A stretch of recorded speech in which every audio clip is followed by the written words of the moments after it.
How's everyone doing today? I know it's kind of an odd one for me on the weekend, but I got some important information on the AP test that I wanted to get out to you. Hopefully a lot of you saw my post on Google Classroom. That certainly lays everything out for you. But I figured I'd go through it on video and just kind of elaborate a little bit. And sometimes it's better to hear it than read through it all. So I got some important stuff I'm going to go through here, and then I have some other things I want to talk about at the very end, and then we'll get back to some history next week as far as the videos go. So a couple key things I want to point out about the AP test. First off, the test is going to be on May 13th at 4 p.m. It's going to be done electronically. From everything I understand, you should be able to use your phone. I probably personally would rather be on a laptop, but I think you could be able to use your phone for this from what I've heard. We've also heard that there's going to be some testing where you're going to be able to log, the AP is going to send you an email and you'll be able to get on and do a sample just to see how it goes before the actual test day. I'll have some more instructions for you as that comes along. But May 13th, 4 p.m. is going to be the test. The test is going to be 1 DBQ. It's a modified rubric. I've put the rubric on Google Classroom. I'm going to be talking about this in the future. I'll go through the entire rubric with you. So I'll certainly be doing some work with that, but it's going to be a modified rubric and it's going to be 5 documents. It'll only be the one question. So, Coach Henderson and I have talked about the question, and we think that it's probably going to have to be something very thematic. We don't think that they're going to ask you a question where it's going to be tell us about Hitler's rise to power, where you can only pick one point of history. We think it's going to be compare and contrast the Peace of Westphalia, the Congress of Vienna, and the Treaty of Versailles, so they can go across history. So it'll be something like that, we think. And we'll be sending you reviews of different things we think they might compare, different thematic issues we think they might use. That's how we think the question will be structured, which actually I think we have a pretty good idea in our class on how things flow through history. So I think that is actually going to be good for us. It won't be like Polish communism from what I can tell, which is good for us. Also, it's open notes, which is also nice. First time AP's ever been open notes. Hopefully most of you have your notes from my class on you, so you can look at those, if it's Reformation or versus the Renaissance, you can go to those areas, use that.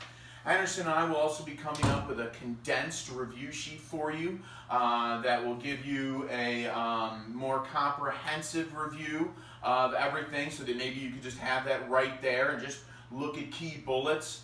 So we're going to try to make it the easiest possible note situation for you on test day. The test will also only cover 1450 to 1914. So that's going to be the Renaissance to imperialism. There'll be nothing on World War I. There'll be nothing pre-Renaissance, no Rome, Egypt, anything like that. So that'll be the time period that we're looking at there.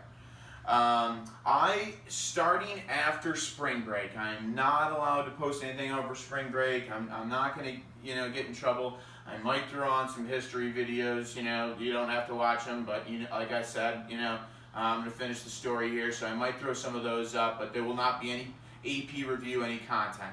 When we get back from spring break, which is a super odd thing to say, but when we get back from spring break, then I will start dropping review packets pretty quickly, maybe even 2 a week.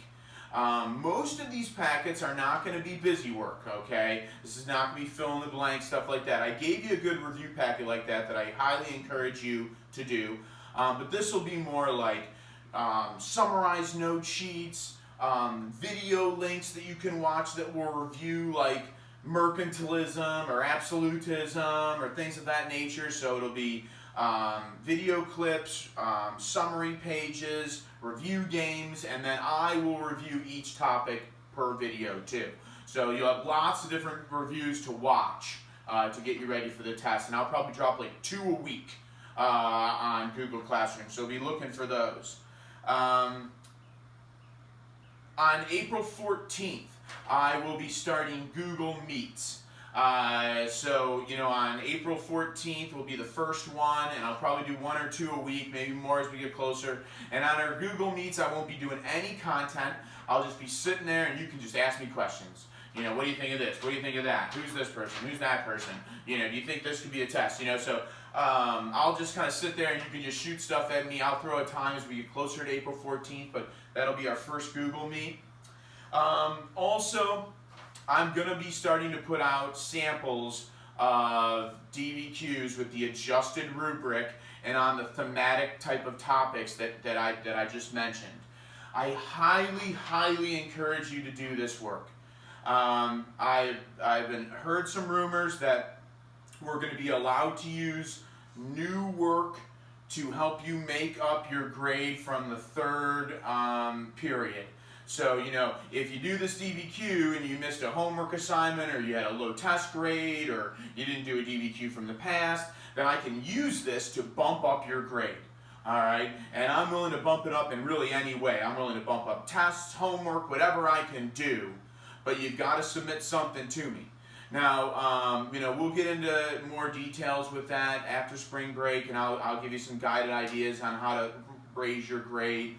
But with the DBQs, that'll be a great opportunity, and the test is going to be all DBQs. So you're not going to see any LEQs or anything like that. So Henderson and I are just going to focus on that, and hopefully you'll do well with that. The last thing in regards to the test, I just want to point out that I know a lot of you, with everything that's going on, and you got a lot of stuff going on at home, and you might be tempted just to say, forget this and move on to next year. But let's keep in mind that we've spent a lot of time on LEQs and DBQs and studying for tests, and it's been a lot of hard work.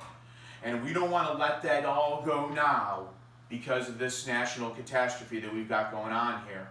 And then also, you might be taking, in my opinion, the easiest AP test ever.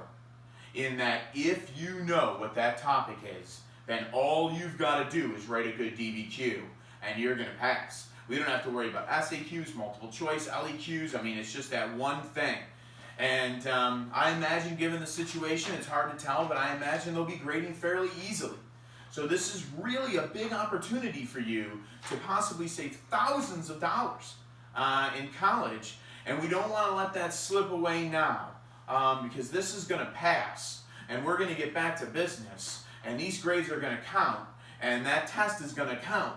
So let's not die off on it now, all right? And then also, I promise you, you are going to be ready. I'm devoting all of my energy towards you getting ready for this. So, you're going to have the stuff you need. It's not a question, all right? You're going to be ready. So just keep that in mind. Don't go off into the sunset yet, okay?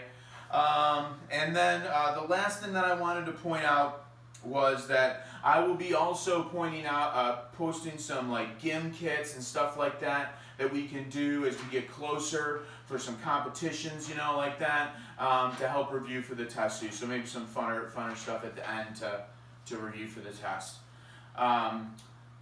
The last thing I wanted to mention is, although the bulk of my efforts are going to be used towards getting you ready for the test, because in the end that is the most important thing, I will be doing lectures to finish out European history. So I'm going to finish out the Cold War, Korea, Nam. I'll do a little modern European history. I'm trying to keep my lectures down. I know I got a little cray-cray in World War II. There's some hour lectures there. But I'm trying to keep it down now to like 29, 30 minutes. I'm sure you probably have seen that if you're watching them. I'm making them shorter. And I'm not saying you have to watch them, okay? It's not on the AP test. I get it. Just as someone who teaches history for their living, I can't leave you in the middle of the Cold War. I can't do it. So I'm going to post them. And if you want to know what happens, then watch and follow along. If you don't care, I get it. I get it. But for my end, I gotta finish it. So those will be dropped from now and then too. And like I said, that's really just for you to kind of finish the course, and that's up to you how much you want to do with that. I'm not gonna lie to you and tell you have to watch them and they matter, for the test or anything like that. It's not true. If you're not taking the AP test, the makeup opportunities I'm talking about with doing DBQs and any past work that you're looking at, that if you're getting on Infinite Campus and you see I'm missing this, I'm missing that, do it. Turn it in, send it to me. I'm grading everything, from third period. So keep that in mind. These are all opportunities for you to get that stuff done. The last thing that I wanted to say is, and although, hopefully I'll be able to see a lot of all of you on the Google Meets and stuff like that, it does sadden me that we're not going to see each other in person this year, and I'm sure I'll bring this up again, but hopefully next year you can stop by 217 and say hi, because I hate that we're going out this way. This is not how I would like things to go. Henderson and I are talking about maybe doing something with AP shirts where maybe next year we could order the shirts for 2020, and you could come and pick it up when we get to school next year after a month or 2 months in. We don't want to totally rob you of having the shirt experience and all that, so we're talking about that as well, and hopefully we can work something out there. So thanks for your time, and please do not give up on the AP yet. All right, I'm gonna have you ready. Okay, so don't give up on it yet. I hope you have a good weekend, and keep it safe as normal.